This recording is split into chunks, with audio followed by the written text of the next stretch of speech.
What's up, y'all, and welcome to Second and 15, a Philadelphia Eagles fan podcast presented by Old City Sports Network, the best sports network for all your Philadelphia needs. This is your host, Michael Roscoe. Okay, so when I was originally writing this episode, the primary focus was going to be what I saw out of the Combine and some players that I liked and thought could be a good fit for the Eagles. We will still talk about that. However, so much has happened in Eagles news with roster changes and contract extensions that I just have to go a little more in depth with those subjects. So let's not waste any more time and we'll dive right into my review of the Combine. The 2025 Combine has come and gone, and for who we saw, they put on a show. Obviously, there were a lot of top guys like Edges Abdul Carter or Michael Williams, defensive tackle Mason Graham, and more who did not perform either due to ailing injuries or just waiting for their collegiate pro days to perform. But there were still a lot of awesome performances that occurred over these 4 days. If you tuned in to my last episode, you'll know that I mentioned that I personally believe positions like edge, defensive line, and interior linebackers were positions of priority for the Eagles. I also think we could use depth at safety, but I stuck with those 3 defensive positions as my primary focus. So I'll just briefly go over a couple of guys per position group that I liked. This is not all of them, but these are just a couple of guys that I thought were noteworthy and worth doing a little bit more research on for those wanting to explore potential draft picks before April. So starting with the interior linebackers, I have 2 guys for that, and the first one was Jihad Campbell. No surprise here. He ran a 4.5 40-yard dash, and as one of the top interior linebacker prospects from the Combine, he did not disappoint. He had a tremendous drill in the shuffle sprint change of direction drill. He was fast as fuck at making those hard, quick movements and directional changes. He definitely proved why he's one of the better guys in his class. Now, the second guy, this guy caught me by surprise. This is a guy out of Oklahoma State named Nick Martin. And the first thing I noticed about this dude, he is an absolute fucking unit. Like, I think this dude's body fat index is probably like -2. And he's out here running a 4.5 40-yard dash. I felt bad for the second bag holder in the pass rush drill because he just got bonked with that hit from Martin. I liked Nick Martin's speed. He was very agile, and again, you can't coach that type of size, and Martin's got the physique needed to be an NFL linebacker. Both him and Campbell had good backpedal / reaction drills. Both have killer reaction times, and I'd be happy for one or both of these guys to be on the Eagles. Other notable guys that I'll quickly mention that I liked were Danny Stutzman and Jack Kaiser. Moving on to notable D linemen, the first guy I had on here is Ty Robinson. Now, he had the fastest 40-yard time for his position at 4.83 seconds, with about a 33.5 vertical jump and a 10-foot broad jump. What I liked about Robinson was just mainly his pure athleticism. A 10-foot broad jump going along with his incredible speed, and apparently out of over 1,830 defensive tackles in the Combine since 1987, he ranks 30th overall. That's just pretty crazy. If you're going back like nearly almost 40 years and to be 30th overall in your position group, that's pretty impressive. I think any team would be lucky to have this guy. The next guy, who may not come as a surprise if you did tune into my last episode, was Toledo's Darius Alexander. At 6'4" and 305 pounds, he ran a 4.95 40-yard dash, which is pretty good considering his size. That's like some Jordan Davis speed, if you will. He's got great size, but he's also got pretty good strength. He put up nearly 30 reps at the 225-pound bench press, and he was looking dominant on the bag and the pass rush drills. Speed and agility were also a plus with a sub 5-second shuttle run and a sub 10-second cone drill. Now, according to Sports Illustrated, Alexander's draft stock rose significantly, and he has been projected to go as early as pick number 26 overall. Now, if you remember from last week's episode, I had mentioned that his pre-combine overall draft ranking was around 45th overall. So that is a huge jump for him. Again, huge performance from another Toledo standout, and who knows? Maybe he gets a reunion with Quinyon Mitchell and the Eagles. And finally, my top notable edge rushers, with the first one being out of Arkansas, and that was Landon Jackson. He had a 4.68 40-yard dash, a 40.5-inch vertical, and nearly 11 feet on the broad jump. Jackson, he definitely caught a lot of eyes. And at 6'6", that alone is not surprising. He's very quick, he's agile. In his college highlights, he's shown that he's got great instincts and powers all the way through the end, even when he's double team blocked. And he's got hands, which is a bonus. At the combine, there was like an announcer or two who said he had similarities to a tight end. So could that be a positional switch for him in the pros? Unlikely, but you never know what could happen. I definitely liked what I saw out of Landon Jackson. And finally, this also should not come as a surprise because I talked about him last week. I thought James Pierce Jr. knocked it out of the park. Dude is fucking fast. A 4.47 40-yard dash. That was faster than Jalen Hurts and I think AJ Brown when they did their combines. Just put that into perspective. At 6'5", that's nuts. I loved him in the 4 bags drill. That's, we're going to go in between the bags and then you're stepping back and forth between the bags as well. He did not miss a single beat. His ability to move quickly from the side step to the in-between bag stepping without hitting any of the bags or stumbling shows he's got quick directional change, which is crucial in avoiding getting sucked into trick plays on the offense or slipping on those hard cuts from a running back. He was a little too quick and eager on the run, the loop drill, however. It's just one mistake. I'm not going to be overcritical on it, especially since he ran it quickly, smoothly, and his reach allowed him to not have to get super low to the ground to make those dips and grab the towels. A lot of mock drafts have us getting him at 32nd overall, and depending on how this free agency goes, he could be an asset that we end up drafting at the edge position. All right, y'all, let's go into this Eagles news because there is a fuck ton to talk about. Free agency is still nearly a week away, and yet the Eagles have been making some significant roster moves that have shocked the NFL world. But before I get into this, there is, for some fucking reason, a lot of talk about A.J. Brown and the New England Patriots. Where do these bullshit rumors come from? Honestly, probably Philly media, again. But why are we doing this to A.J. Brown a second time? It wasn't even 2 years ago where I feel like we were in this situation talking about trading A.J. Brown. Can people just shut the fuck up about this? Homie is under our contract until 2029. Yeah, that's at least 4 years away. He's not going anywhere. He's not.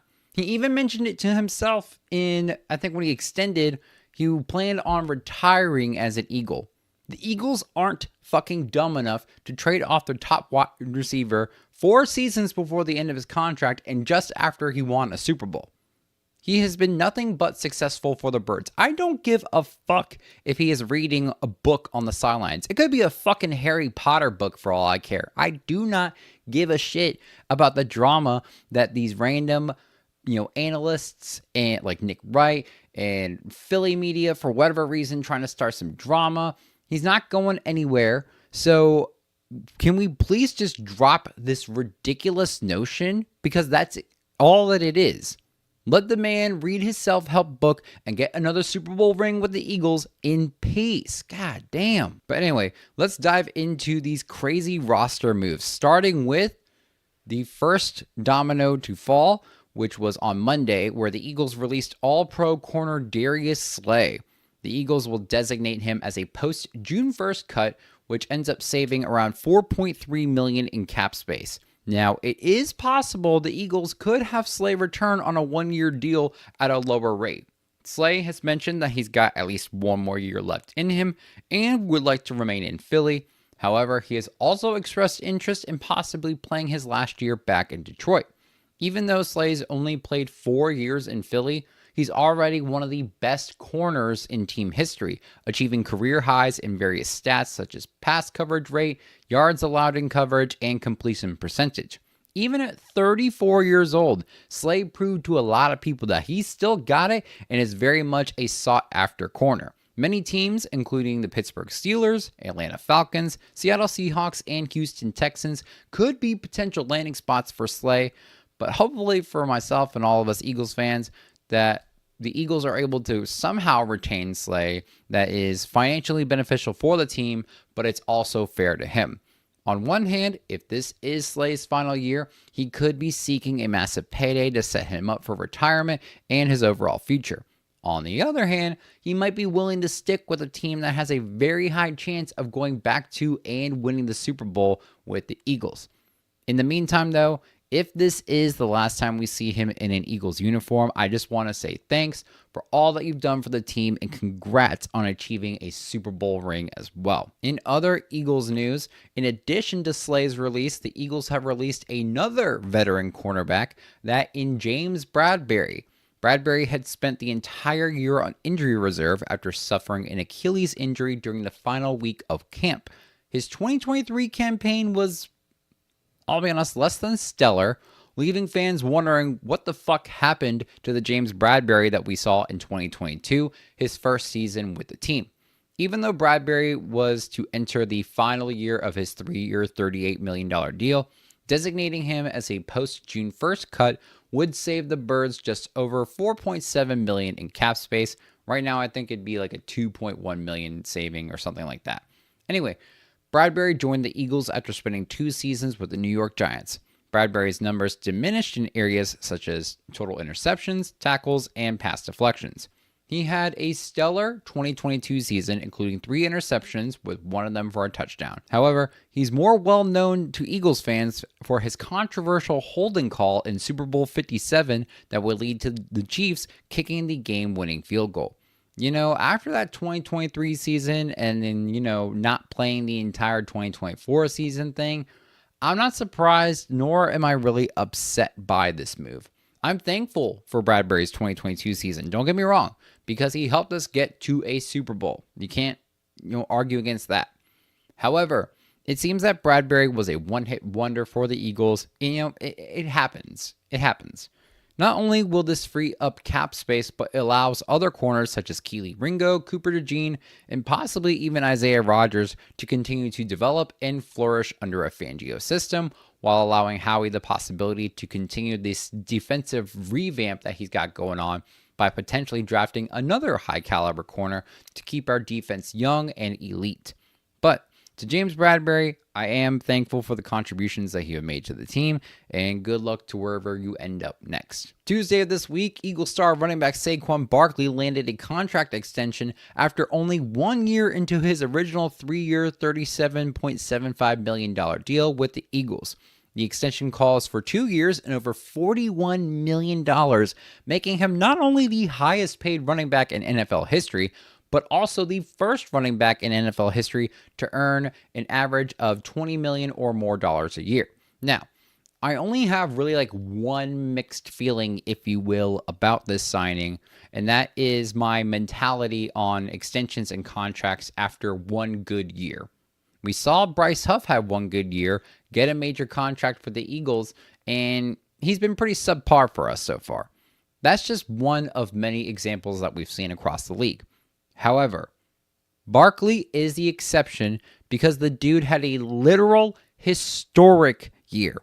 Over 2,500 rushing yards in the regular and postseason, a new NFL record, amongst nearly a dozen or so other franchise and league records he's broken in just this 1 year with the Eagles. Saquon just reset the running back market. Before the season, there were a lot of questions across the league about the value of running backs, which honestly seemed to be viewed pretty low.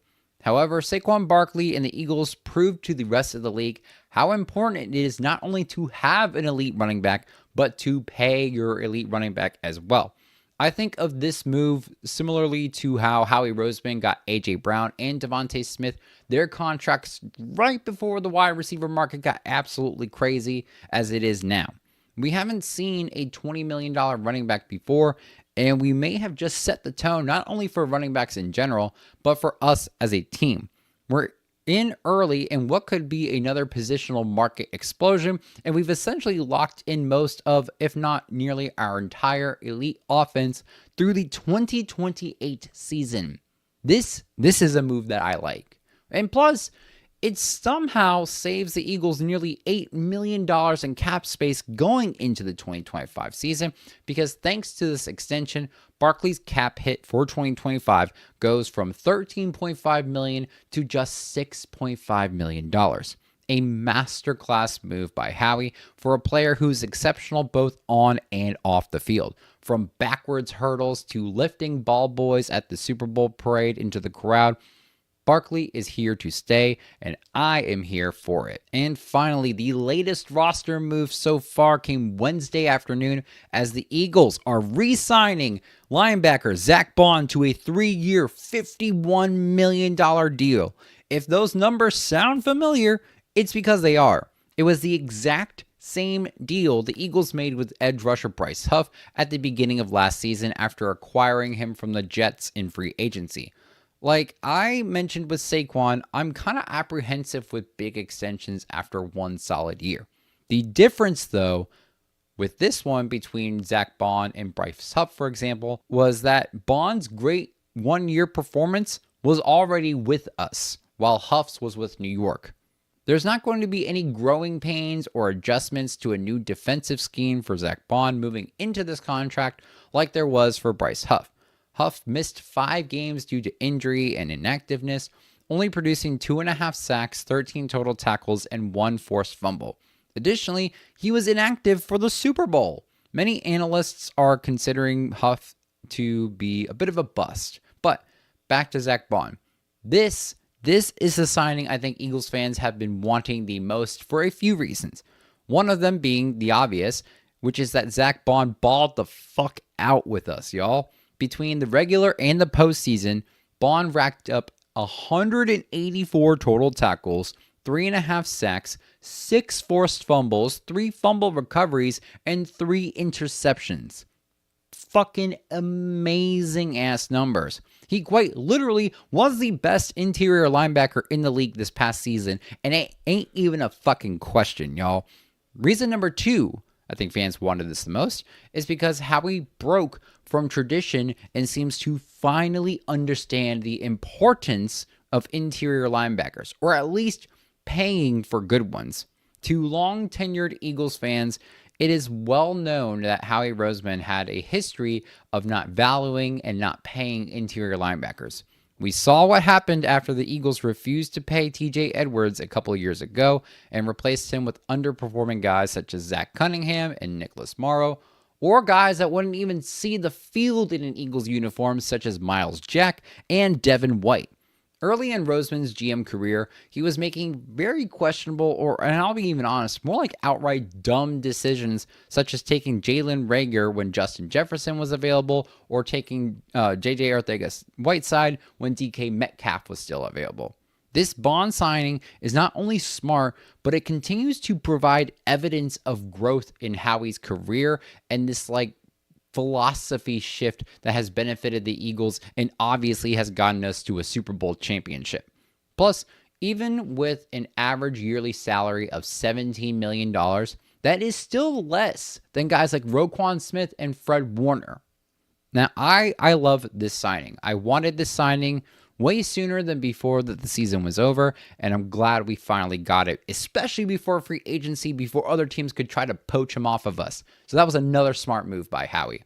Another reason I believe Eagles fans love this signing, because like our offense, our defense becomes even more solidified and consistent in the long run. Zach Bond will join Cooper DeJean, Jalix Hunt, Jalen Carter, and Nolan Smith as defenders locked down through 2027, with Quinyon Mitchell being locked in through 2028 and CJ Garner-Johnson locked in through 2026. Having a defense that is not only extremely talented, but one that will be with each other for a while and already knows how each other operate, is a deadly combination for the rest of the league. I can't wait to see what Bond has to offer over these next few years. So, what do all these signings mean for other situations? Will the Eagles actually attempt to pursue Myles Garrett? Have we seen the last of guys such as Josh Sweat, Kenneth Gainwell, or Milton Williams? Will Bryce Huff see an early exit from the Bird? Spoiler alert to that question, highly unlikely.